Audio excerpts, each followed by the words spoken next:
గుండె వేదనతో కూడిన గమ్యం స్వర్ణంగా మారుతుంది. నీ గుండె దెబ్బతిన్న స్థలమే నీ బలం పుట్టే గర్భాశయం.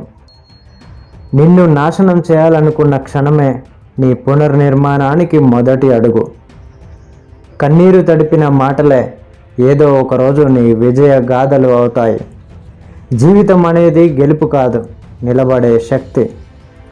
ఒంటరిగా పోరాడిన వాడు సమూహాల మధ్య విజయాన్ని ఆస్వాదిస్తాడు.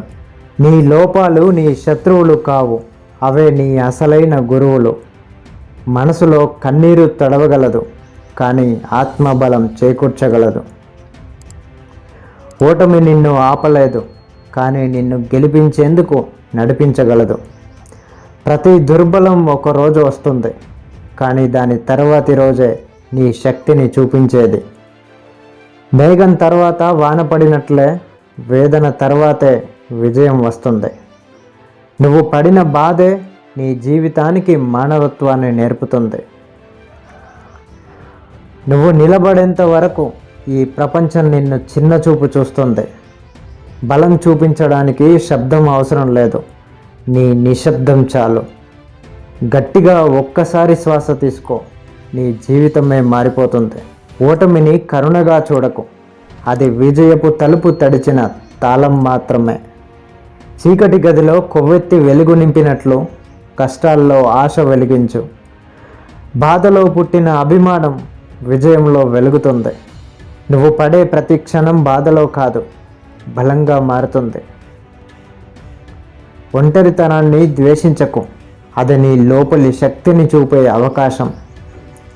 నీ మౌనమే ఒక్కరోజు ప్రపంచాన్ని గట్టిగా అలరిస్తుంది. గాయపడిన వాడే నిజమైన గెలుపుని అర్థం చేసుకోగలడు. జీవితంలోని అతి చీకటి భాగమే నీలోని వెలుగును తక్కువ చేస్తుంది, కాకపోతే నిగూఢంగా వెలిగిస్తుంది. నీటి ప్రవాహానికి చేప ఎదురెళ్ళినట్టు ఎదురుగాలికి ఎదురుగా నడిచే వాళ్ళే గమ్యం చేరుతారు. కన్నీటి వెనుక ఉన్న బలమే అసలైన సైన్యం. నీ నిద్రలేని రాత్రులే నీ విజయానికి పునాది. తాళం వేసిన కలలకు ఒకరోజు తాళం విరిగే రోజు వస్తుంది. నీవు పడిన బాధ ఎంత ఉన్నా నీ భవిష్యత్తు అంతకంటే గొప్పగా ఉంటుంది. చీకట్లో ఒంటరిగా నడిచిన నిన్ను వెలుగులో జనం కీర్తిస్తారు. గాయం ఉన్న పక్షే ఎగరగలదు, ఎందుకంటే అది గెలవాలి. నిన్ను చిన్న చూపు చూసిన పరిస్థితులను నువ్వు తినిపించే రోజు వస్తుంది. బాధ నిన్ను కిందకు లాగదు, నీవే నిన్ను పైకి లేపాలి. Thank you for watching. తర్వాత వీడియోల కోసం ఇక్కడ క్లిక్ చేయండి. మరిన్ని వీడియోల కోసం నా ఛానల్ సబ్స్క్రైబ్ చేసుకొని లైక్ చేయండి, షేర్ చేయండి, కామెంట్ చేయండి. Thank you.